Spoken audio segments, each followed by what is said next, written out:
Okay, so yeah, Dylan Sainsbury, and at the moment I run Vinyl Cafe, so it's a bit of like a mixed use space.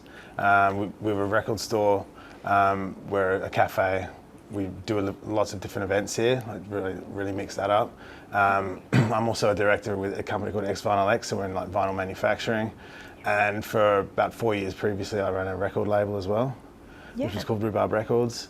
Cool. And yeah, that's kind of on pause at the moment, and then hopefully down the track there'll be like something new launched that's in the pipeline, but like I'm just a bit too busy to get that started yet.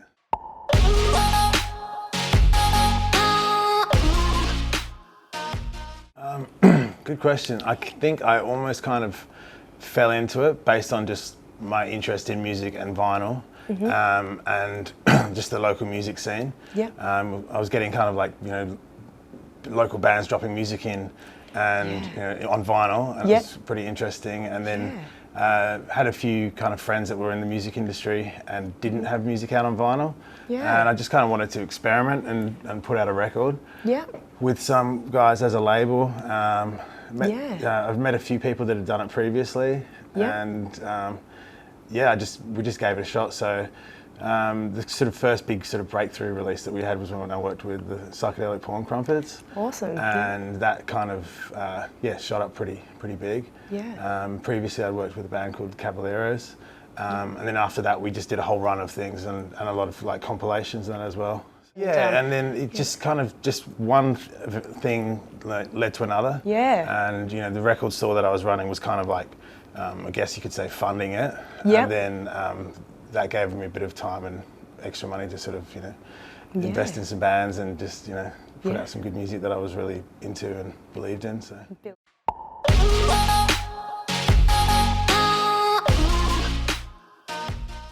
There was a guy who was coming in regularly to the store, and I was buying a few records, like metal records mostly from him. Nice. We got talking for a bit. He'd worked in vinyl manufacturing for 12 years in Europe, in pressing plants, and then in agencies that were for pressing plants.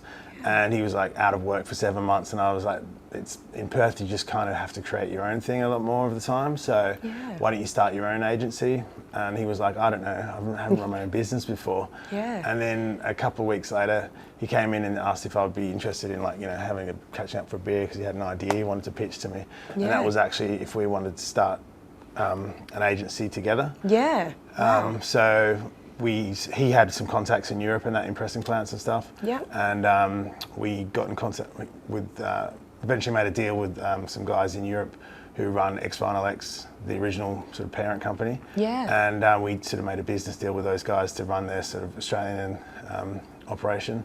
And it sort of grew from there. So that was must have been about 5 years ago or something now. So.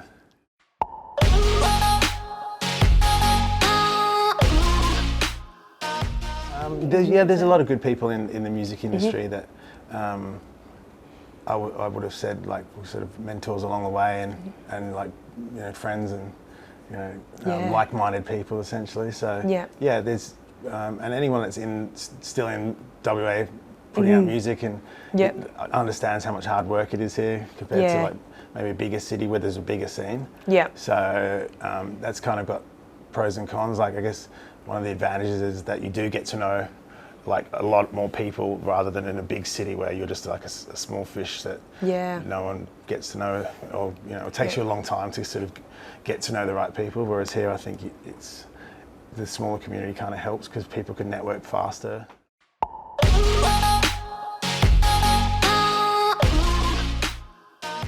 Come into the cafe, do a service here.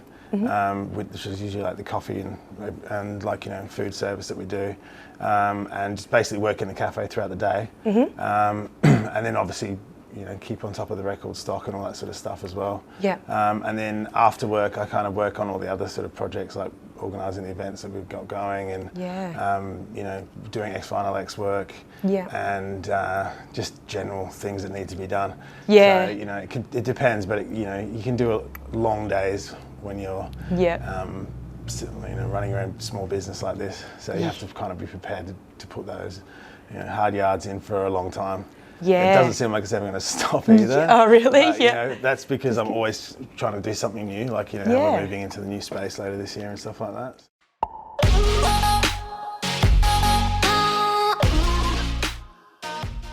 I basically just created my own. Yeah. So I was running like a record store at fairs and markets and stuff like that. My brother and I, who now owns the record store that I started with him, called Rhubarb Records, we're just sort of doing a hobby business. And we're just like, you know, selling at markets and eBay as well. Nice. Buying, like, you could get pretty cheap lots of records on eBay back then. Or just off Gumtree or whatever. Yeah, like people selling their collections and they just need to get out of the house sort of thing. And then you could keep what you wanted as well. And that was, you know, it was quite easy to kind of like grow from that. And then the first actual bricks and mortar store was, I had a friend running a music school called Player One in North Perth. And he had a spare music room that wasn't being used. So he asked me if I wanted to lease it out and just have a little like mini record store basically. So it's kind of like a pop-up shop, but it ran for 18 months. It was pretty successful considering how small it was. So that gave me the confidence to actually open a permanent store, which is in Eastwick Park now.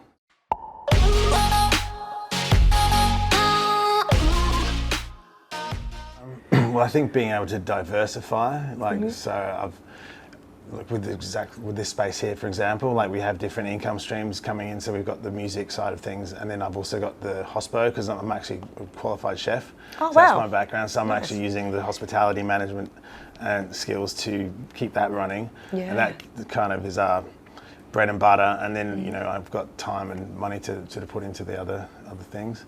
So, like the music related stuff. So it is pretty hard to maintain careers purely in, especially music retail at the moment. Because you've got like online competition from like big players like Amazon and JB and stuff like that. But I'm sort of starting to specialize more in like secondhand imported vinyl for, you know, to create another niche.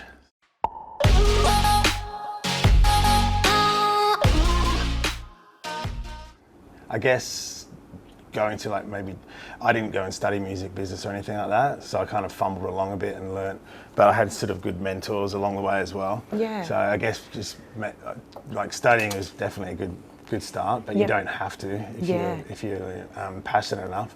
But you do probably want to find some mentors and people with a bit more experience than you that you can kind of work with and collaborate with, and you kind of learn from each other as well once you get to a certain stage. So and just be willing to put in the hard yards and be willing to give you time and just work with other people as well as much as you possibly can. So create, like, because I think there is a really good community, and I've always tried to build one around our business, and that's sort of, you know, everyone looks out for each other and helps each other out, and you've got a network then, so therefore you've got the contacts that you need when you want to put on a gig or an event or something like that. So that's just get out there basically. I think that's great advice. That's all the questions that I have for you today. So I just wanted to say thanks so much for having a chat to us and giving us some advice and some insight into what it's been like for you in the music industry and how you got your start. I think it's going to be beneficial for anyone that's listening, and thanks for your time. Cool, happy to be here. Thanks. Cheers. No worries.